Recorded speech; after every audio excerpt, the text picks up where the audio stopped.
বন্ধুরা, আজকে আমি বানিয়ে দেখাবো ঘরে থাকা উপকরণ দিয়েই চিকেন পোলাও বানিয়ে দেখাবো, তাও আবার পেঁয়াজ আদা রসুন ছাড়াই।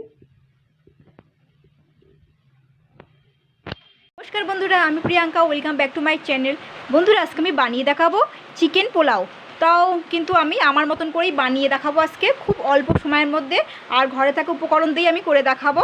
তো এখানে কিন্তু আমি চিকেন নিয়েছি 500 গ্রাম আর গোটা কয়েক আলু নিয়েছি। এবার আমি এর মধ্যে কিছু কিছু উপকরণ দেব। এর মধ্যে দেব 2খানা শুকনো লঙ্কা চিড়ে দিচ্ছি।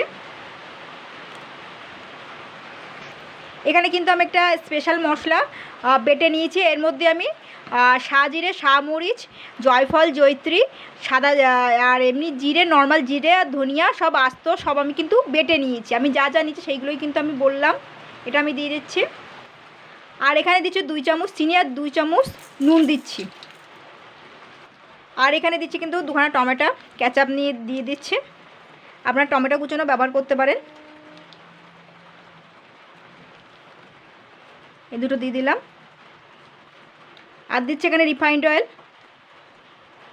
আমি কিন্তু এখানে 50 গ্রাম তেল ঢেলেছি। এখানে দিচ্ছি রোজ ওয়াটার 1 চামচ আর 1 চামচ কেওড়া ওয়াটার দিয়ে দিলাম। এবার আমি কিন্তু এগুলোকে সবগুলো কিন্তু আমি হাত দিয়ে মাখিয়ে নেব। আমি কিন্তু এতে কোনো রকম হলুদ ব্যবহার করব না। ভালো করে কিন্তু মাখিয়ে নিতে হবে সমস্ত মশলাগুলো। আর ঝালটা যেরকম খাবেন সেরকমই নেবেন। আপনারা চাইলে একটু লাল লঙ্কার গুঁড়োও দিতে পারেন, যেহেতু শাহমরিচের কিন্তু মরিচ গুঁড়োতে কিন্তু ঝাল থাকে। আর এখানে শুকনো লঙ্কা আমি দিয়েছি অলরেডি। এটাকে সুন্দর মাখানো হয়ে গেল। এবার আমি এটাকে ঢেকে রাখবো 10 মিনিটের জন্য। 10 মিনিটের জন্য ঢেকে রাখছি। 10 মিনিট পরে ফিরে আসছি। এবার আমি এটাকে কিন্তু চিকেন আর আলুটাকে ভালো করে কিন্তু আমি কষিয়ে নেব। তো দেখুন, এটা কিন্তু মাংসটা রান্না করতে করতে কিন্তু এরকম কষাতে কষাতে জল বেরিয়েছে। তো এবার আমি আমার ঘরে থাকা যেরকম নর্মাল ভাত, তো সেটা আমি দিয়ে দেবো। আপনারা চাল এমনি বেশি দামের চাল সিদ্ধ করেও করতে পারেন, বা ঘরে থাকা যেরকম চাল থাকে তো সেরকম চাল দিয়েও করতে পারেন। তো তার আগে আমি কিন্তু এখানে একটু ম্যাগি মশলা দিয়ে দেবো।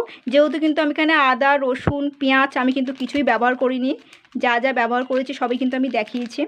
এখানে 1 চামচ মতন ম্যাগি মশলা দিয়ে দিলাম। এবার আমি যে ভাতটা নর্মাল যে ভাত, তো সেটা আমি এবারে দিয়ে দেবো এর মধ্যে।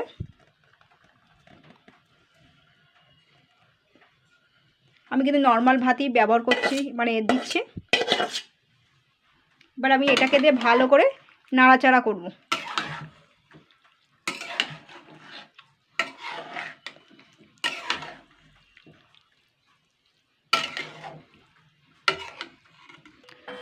তো দেখুন বন্ধুরা, তো এটা কিন্তু হয়ে গেছে।